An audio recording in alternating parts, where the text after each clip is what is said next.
ఓం నమో వెంకటేశాయ.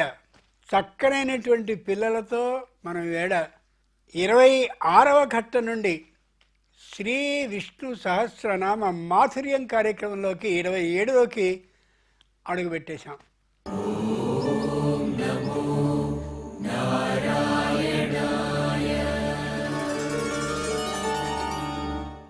కేవలం మీ ప్రోత్సాహం, మీ సహకారం కారణం. ఇలాగే మీ పిల్లలందరినీ కూడా పంపండి. వాళ్ళందరినీ కూడా ఇలాగే విష్ణు సహస్రనామ స్తోత్రాన్ని చదివేలా చేయండి. ఓ చెట్టుకి బలం ఎప్పుడు చేకూరుతుందంటే ఆ వేళ్ళన్ని ప్రదేశాలకి అలా వ్యాపించినప్పుడు మాత్రమే. అలా వ్యాపించినట్టయితే ఈ వేళ్ల బలం కారణంగా చెట్టు దృఢంగా నిలబడగలుగుతుంది. ఎన్ని గాడుపులు, ఎన్ని ఉపద్రవాలు వచ్చినా సరే చెక్కు చెదరకుండా ఉండగలుగుతుంది. అబ్బో మర్చిపోతున్నారండి స్తోత్రాలు చాలామంది. కాదు, అలా అనద్దు. నువ్వు కూడా దానికి కారణం. నువ్వు నీ పిల్లల్ని పంపించావా? నీ ఇంట్లో విష్ణు సహస్రనామ స్తోత్రాన్ని పారాయణం చేయిస్తున్నావా? తప్పు నీది కూడా ఉంది. అలా వద్దు. అంచేతనే దేవదేవుడు, మహానుభావుడు, త్రిలోక అధిపతి వెంకటేశ్వర ప్రభువు మన్ని ఆశీర్వదిస్తూ ఇలా విష్ణు సహస్రనామాన్ని పారాయణం చేయమన్నాడు. అంచేతనే ఎన్నో లక్షల మంది పిల్లలుంటే వీరికి మాత్రమే ఆ అనుగ్రహాన్ని ఆ తల్లిదండ్రుల ద్వారా కలిగించాడు. ఒక్క మాట అనుకుని వెళ్ళిపోదాం. ధన్వి. ధన్వి అంటే ధనుస్సు పట్టినవాడు అని. ఏముందండి ఇందులో? వీళ్ళు పట్టుకుంటే అదో పెద్ద విశేషమా? కాదు. ఏ మహానుభావుడైనటువంటి రామచంద్రమూర్తి ఉన్నాడో ఆయన చాలా గొప్ప ధానుష్కుడు, అంటే ధనుస్సులో బాణాన్ని సంధించి కొట్టగలిగినటువంటి వాడు. చిత్రం ఏంటంటే ఆయన ధనుస్సులోంచి బాణాన్ని విడిస్తే అది ఎవరికైనా తగిలి వారు వధింపబడితే అప్పుడు తనది ధర్మ బాణం, అంటే తనలో ధర్మం ఉన్నట్టు. ఒకవేళ తాను విడిచిన బాణం అవతలి వాడిని చంపలేదనుకోండి, తప్పు తనలో ఉన్నట్టు.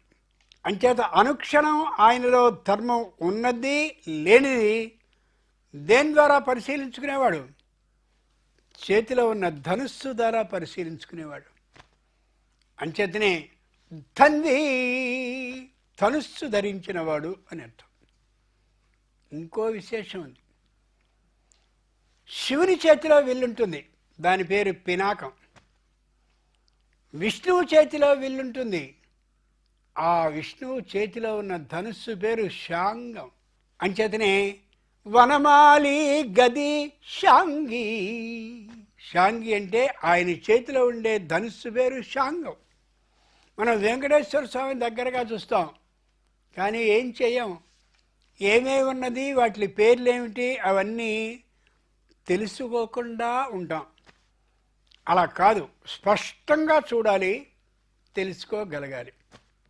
పరశురాముడనే ఆయన వచ్చాడు. ఆయన వచ్చి, ఏమయ్యా శివధనుస్సుని విరిచావుట కదా, సీతమ్మని పెళ్లి చేసుకున్నావుట కదా, నా దగ్గర వైష్ణవ ధనువుని పెట్టాను ఇక్కడ, ఇప్పుడు దీంట్లో బాణాన్ని సంధించు అన్నాడు. రామచంద్రమూర్తి ఎంత గొప్పవాడంటే అదో నాకు లెక్క అనలా. అలాగే చూస్తాను అని తీసుకుని ఆ పరశురాముని చేతిలో ఉన్న వైష్ణవధనుని ఇలా పట్టుకున్నాడో లేదో ఆ శక్తి మొత్తం ఈయనలోకి వచ్చేసింది రామచంద్రమూర్తిలోకి. పరశురాముని వింటి పేరు కోదండం, బాగా గుర్తుంచుకోండి. అంచేతనే అప్పటి నుంచి రామచంద్రమూర్తి పేరు ఏమైంది? కోదండరాముడు అయింది. ఇప్పుడు మనం ఎన్ని విళ్ళు తెలుసుకున్నాం? శివుని చేతిలో ఉండే పినాకం అనే వింటిని గురించి తెలుసుకున్నాం, విష్ణువు చేతిలో ఉండే శాంగం అనే వింటి గురించి తెలుసుకున్నాం, పరశురాముని చేతిలో ఉండే కోదండ అనే పేరు కలిగిన వింటిని తీసుకుని రామచంద్రుడిని కోదండరాముడు అని అనడాన్ని విన్నాం కూడా కదా. త్యాగరాజస్వామి కీర్తనల్లో కోదండపాణి కోదండపాణి కోదండపాణి అంటూనే ఉంటాడు. అన్నప్పుడు అలా మనకేం గుర్తు రావాలి? పరశురాముని చేతిలో ఉన్న విష్ణు శక్తి నిండిన వైష్ణవ ధనువుని పట్టుకున్నప్పటి నుండి అయ్యిందని, ఆ రామచంద్రుని చేతిలో ఆ ఉన్నటువంటి ధనుస్సులో బాణాన్ని ఎక్కుపెట్టి కొడితే అవతలి వాడు మరణిస్తే ఖచ్చితంగా తనలో ధర్మం ఉన్నట్టు తెలుసుకోవాలి. అర్థమవుతుందా? మీ స్థాయిలో తెలుస్తుందా? అది గుర్తుంచుకోండి. ఈ తెలిసిన దాన్ని ఒకసారి ఇంట్లో ఒకసారి అమ్మని నాన్నని అడిగి గట్టి చేసుకోండి, బాగుంటుంది. ఇప్పుడు మీరు విశ్వం విష్ణు అనే మొదటి శ్లోకం నుండి 20వ శ్లోకం వరకు మాత్రమే చదవాలి. 20వ శ్లోకాన్ని నిదానంగా చదువుతూ ఆపాలి. అర్థమైందిగా? ప్రారంభించండి. విశ్వం విష్ణుర్వషట్కారో భూత భవ్య భవత్ ప్రభుః భూతకృద్భూత భృద్భావో భూతాత్మా భూత భావనః భూతాత్మా పరమాత్మా చ ముక్తానాం పరమాగతిః అవ్యయ పురుష సాక్షి క్షేత్రజ్ఞోక్షర ఏవ చ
నారసింహవపు శ్రీమాన్ ఉంది కదా. నారసింహవపు తూర్పుని సంస్కృతంలో ప్రాచీ అంటారు. ఆ ప్రాచీ అంటే తూర్పు దిక్కులో ఉండే మనందరం కూడా ప్రాచ్యులం, అంటే తూర్పు దేశంలో ఉన్నవాళ్ళం. ప్రాచీకి వ్యతిరేకం అంటే పశ్చిమం. సూర్యుడు ప్రాచీ ఉదయిస్తాడు, ప్రతీచి అస్తమిస్తాడు, అంటే పడమరలో అస్తమిస్తాడు. ప్రాచీలో పుట్టిన మనం ప్రాచ్యులం అంటే తూర్పు వాళ్ళం, ఈస్టర్న్ అంటారు మీరు ఆంగ్లంలో. వాళ్ళు అప్రాచీ అంటే పశ్చిమంలో పుట్టినవాడు, వెస్టర్న్స్ అంటారు మీ భాషలో. వాళ్ళు అప్రాచ్యులు, మనం ప్రాచ్యులం, వాళ్ళు అప్రాచ్యులు. అంచేతనే తప్పు పని ఏదైనా చేస్తే వారు అప్రాచ్యుడా అని తిట్టేవారు చిన్నప్పుడు, ఇప్పటికీ తిడుతుంటారు. ఎందుకని వాళ్ళని తిట్టాలి? ఎదుటి వాళ్ళని తిట్టడం తప్పు కదా. ఒక్కటే గుర్తుంచుకోవాలి, మనం ఏవైతే ఉన్నాయో అన్నిటినీ వాళ్ళు దొంగతనం చేసి మన మహర్షుల పేర్లు తీసేసి పూర్తిగా వాళ్ళ పేర్లు పెట్టేసుకుని ఇవన్నీ మావే అన్నారు. వాళ్ళు గొప్పవాళ్ళ? నీ పుస్తకాన్ని వాడు దొంగతనం చేసి అమాంతంగా పై అట్ట మార్చేసి నీ పేరు రాసేసుకుని నా పుస్తకం అంటే ఎంత తప్పు. అలా చేశారు. మన మహానుభావులైనటువంటి ఋషులు అన్నిటినీ కనుక్కున్నారు, అన్నిటినీ మనకు అందించారు. మత్స్య కూర్మో వరాహశ్చ నారసింహశ్చ వామనః రామో రామశ్చ కృష్ణ కల్కిరేవచ. మొట్టమొదటి మత్స్య అవతారం, తర్వాతది కూర్మ అవతారం. మత్స్యం అంటే ఏమిటి? చేప. కూర్మం అంటే ఏమిటి? తాబేలు. మొట్టమొదట భూమిలో పుట్టినవేవి అంటే నీళ్లలో తిరిగే జలచరాలు, నీళ్లలో నీటి యందు చరించేవి. ఆ రహస్యాన్ని కనుక్కున్నది ఎవడు? మన ఋషులు. అప్రాచ్యుడు కాదు, వాడు మాత్రం మాదే అన్నాడు. కాదు, మనం వచ్చిన తర్వాత మన పురాణాలు వచ్చాయి, తర్వాత ఆ మీదట వాడు పుట్టాడు, పుట్టి మాదే అని రాస్తూ ఉంటే దురదృష్టవశాత్తు వాటిని పాఠ్యాంశాల్లో పెట్టేస్తే అబ్బే వాళ్ళే కనుక్కున్నారు అని మనం సిగ్గు లేక బుద్ధి లేక దాన్ని అంగీకరిస్తున్నాం. కాదు, కనిపిస్తోంది ఆధారం. మొట్టమొదట పుట్టినవి ప్రాణులేవి అంటే చేప, తాబేలు. ఈ రెండు ఎక్కడ? నీళ్ళలో మాత్రమే ఉంటాయి. మూడోది వరాహశ్చ. వరాహం అంటే బ్రహ్మాండమైనటువంటి అడవి పంది. పెద్దదైనటువంటి ముట్టె నుంచి కోర ఒకటి వస్తే ఆ కోరతో భూమిని మొత్తం పైకి తెచ్చినటువంటి మహానుభావుడు ఎవరు? వరాహస్వామి. తిరుమల కొండ మీద వెళ్ళినట్లయితే మొట్టమొదటి ఏం చెప్తారు అందరూ కూడా? ఈ వరాహస్వామిని దర్శించుకున్నాక వెంకటేశ్వర స్వామి దగ్గరికి వెళ్ళు అని. ఎందుకని? ఆయన వెంకటేశ్వరుడు ఉండడానికి స్థలాన్ని ఇచ్చాడు. వెంకటేశ్వర స్వామికి ఇంటి ఆయన ఎవరు అంటే వరాహస్వామి. ఆమె భూదేవి ఆయన తొడ మీద కూర్చుని కనిపిస్తుంది. మన దేవతలు ఎప్పుడూ కూడా జంటగానే అమ్మా నాన్న కలిసే ఉంటారు తప్ప వేరువేరుగా ఆ ఊళ్ళో ఆయన ఈ ఊళ్ళో ఉండరు.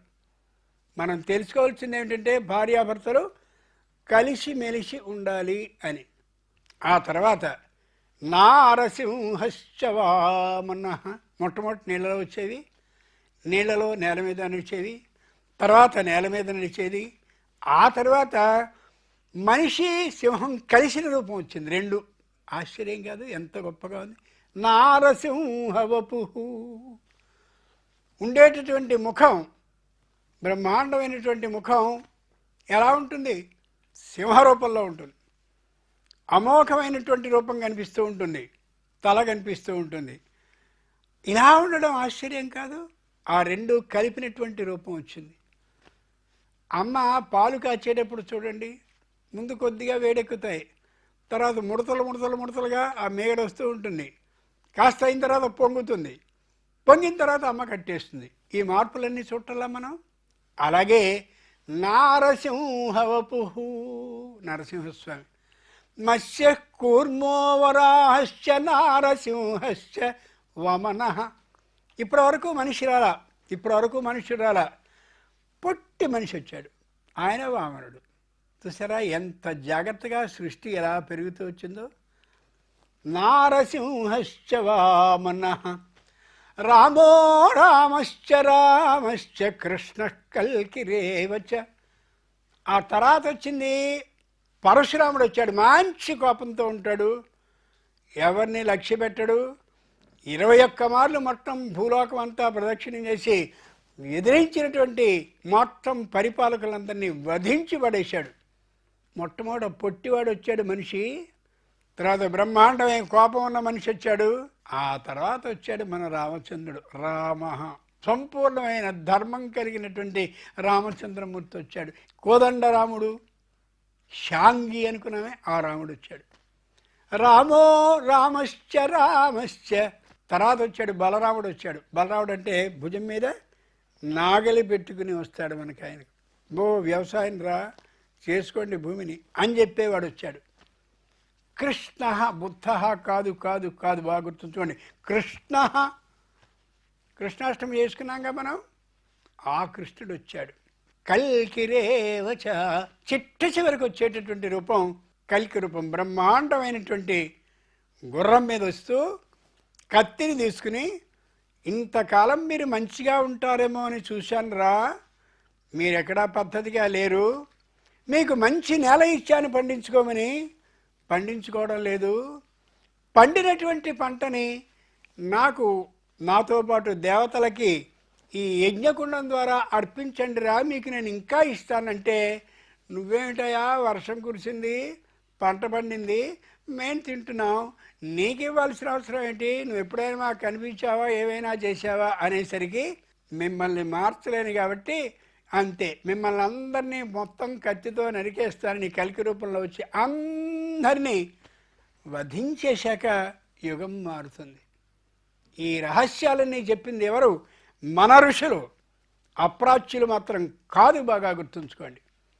ఇప్పుడు మీరు ఇంతటి వరకు 1 నుంచి 20 వరకు చదివారు కదా, ఇప్పుడు 21 నుండి 30 వరకు చదువుదాం.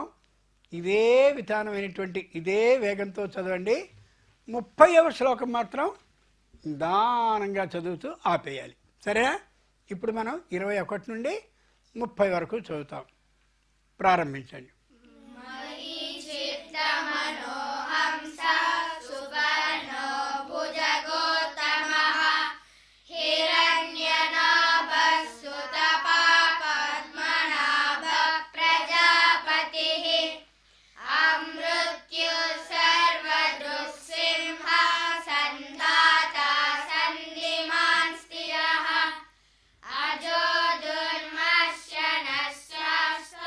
విశ్రుత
మొట్టమొదట చేప పుట్టింది అనుకున్నాం కదా.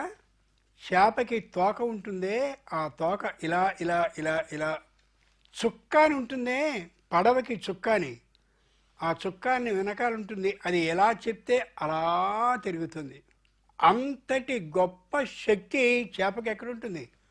తోకలో ఉంటుంది. రెండవది ఏమిటి? కూర్మం. కూర్మం అంటే తాబేలు. తాబేలుకి శక్తి ఎక్కడ ఉంటుంది అని ఆలోచిస్తే వీపుకుంటుంది. దేవతలు రాక్షసులు అలా పాల సముద్రాన్ని చిలికే సందర్భంలో విపరీతమైన బరువు కలిగిన మందర అనే పర్వతం అలా ఒకసారి ఆ భూమిలోకి దిగబడిపోయింది. అప్పుడు ఈ మహానుభావుడైన శ్రీ మహావిష్ణువు ఆ పెద్దదైనటువంటి పర్వతం కిందికి వెళ్ళి ఈ తాబేలు రూపాన్ని ధరించిన కూర్మ అవతార మూర్తి అయిన ఆయన అంత బరువుని ఆ విప్పి మీద భరించాడు. కాబట్టి తాబేలుకి బలం ఎక్కడుంటుంది? ఆ పైన వీపు డిప్పు ఉంటుందే దాంట్లో ఉంటుంది. చేపకేమో తోకలో ఉంటుంది బలం, తాబేలుకి వీపు మీద ఉంటుంది. వరాహస్య మూడవది అడవి పంది అనుకున్నాం, దానికి బలం ముట్టెలో ఉంటుంది. చూడండి, ఒక్కొక్కళ్ళకి ఒక్కొక్క చోట. ఈ విషయాన్ని చెప్పింది ఎవరు? అప్రాచ్యుడు కాదు, మనం చెప్పాం. బాగా గుర్తుంచుకోవాలి. వాళ్ళు మన వరుసని చూసి, పదిటిని చూసి, అబ్బో ఈ వరుస ఇలా ఇలా వచ్చింది అని చెప్పి మావాడు అనుకున్నాడు. సిగ్గుండాలి నమ్మడానికి. మనకి తెలిసిందా? మత్స్య కూర్మో వరాహశ్చ నారసింహశ్చ వామన. నాలుగవది ఏ రూపం? నారసింహ రూపం. సింహానికి ఉండేటటువంటి శక్తి, సింహానికి ఉండే పరాక్రమం, ఏ మృగాన్నైనా చంపగలనేటటువంటి ధైర్యం, ఆ నరుడికి ఉండేటటువంటి తెలివితేటలు అన్నీ ఉన్న రూపం నారసింహ రూపం. అంచేతనే హిరణ్యకశిపుడు అనేటటువంటి వాడు ఆ భగవంతుడిని ప్రార్థించి, నేను పగలు చావకూడదు, రాత్రి చావకూడదు, సంధ్యాకాలంలో చావకూడదు, మనిషి చేత చావకూడదు, ఇంకోళ్ళ చేత ప్రాణం ఉన్న వాళ్ళతో వీళ్ళతో ఇన్ని అడిగాడు.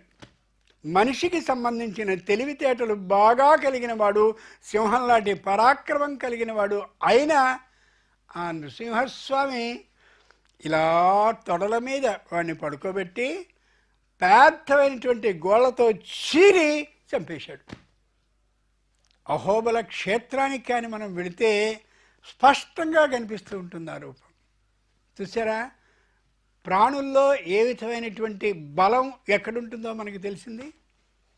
ఆ తర్వాత వామనః, పొట్టాళ్ళకి మంచి తెలివితేటలు ఉంటాయి అని అంటారు లోకంలో. పొట్టివాడు ఎంత ఉంటాడోట, భూమి లోపల అంత ఉంటాడట. ఎంత గొప్ప మాట అది! అంత తెలివితేటలు ఉంటాయి. వామనుడు అంత తెలివైనవాడు కాబట్టే ఏమాత్రము దానం ఇయ్యకూడదని నిశ్చయించుకున్న శుక్రాచార్యుని కూడా బోల్తా కొట్టించి మొత్తానికి ఆ బలిచక్రవర్తి చేత దానాన్ని మహావిష్ణువుకి ఇప్పించాడు.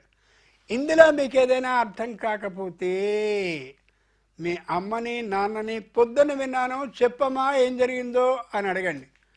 మీ అమ్మ నాన్న చెప్పగలిగితే నిజమైనటువంటి భారతీయ హైందవ సంప్రదాయంలో ఉన్నట్టు. లేకపోయినట్లయితే అమ్మ తెలుసుకో నువ్వు కూడా అని చెప్పండి, తప్పేమీ కాదు. విష్ణు సహస్రనామాన్ని చదివేటప్పుడు ఈ విశేషాలు తెలుసుకో, అర్థం చేసుకో అని చెప్పండి. అప్పుడే మనం సరైన వాళ్ళం కాగలుగుతాం. తర్వాత నారసింహశ్చ వామనః రామః. కోపం ఒకటే. ఎవరికి? పరశురాముడి కోపం, విపరీతమైన కోపం. ఆయన ఆ విలుపుచ్చుకోగానే రామచంద్రుడు పట్టుకున్నాడు. దాంట్లో మొత్తం తపశ్శక్తి అంతా పోయింది. సాధించలేనిది దేనివల్ల? కోపం వల్ల. ఇంట్లో విపరీతంగా చిందులేస్తుంటారు, కోపంతో ఎగురుతుంటారు, అది ఇది చేస్తుంటారు. ఇంకా తల్లిదండ్రుల్లో సరైనటువంటి నియమ నిబంధనలు లేక పిల్లల్ని అదుపు చేయలేకపోతే చేతికొచ్చింది పగలగొట్టేస్తుంటారు. పిల్లలు ఎవరైనా పాడైపోయారు అంటే తప్పు పిల్లలది కాదు, తల్లిదండ్రులది మాత్రమే. గుర్తుంచుకోవాలి. తల్లి తండ్రి సరైనటువంటి పద్ధతిలో వాళ్ళు కానీ పెట్టినట్లయితే పిల్లలు ఎందుకు పాడవుతారు? మా అబ్బాయి పాడైపోయాడండి అంటే నీకు బుద్ధి లేదు, మా అబ్బాయి పాడైపోయాడండి అంటే నీకు సిగ్గు లేదు. నువ్వు పెంచడం నీకు తెలియదు, కనడం వరకు కన్నావు, పెంచడం తెలియదు. అవునా కాదా? అంచేత కోపం వల్ల ఏమీ సాధించలేము. ఇలా పరిణామక్రమం మెల్లగా పెరుగుతూ పెరుగుతూ పెరుగుతూ పెడుతుంది. మనం ఈ విష్ణు సహస్రనామ మాధుర్యాన్ని ఇలా క్రోలుతూ ఎంతసేపు అయినా చెప్పుకుంటూ వెళ్ళచ్చు. అంచేత 27వ ఘట్టాన్ని దాటి మనం 28వ ఘట్టంలోనికి ప్రవేశించబోతున్నాం. మీ అందరి సంపూర్ణమైనటువంటి ప్రోత్సాహం కారణంగా అని తెలియచేస్తూ ఓం నమో వెంకటేశాయ.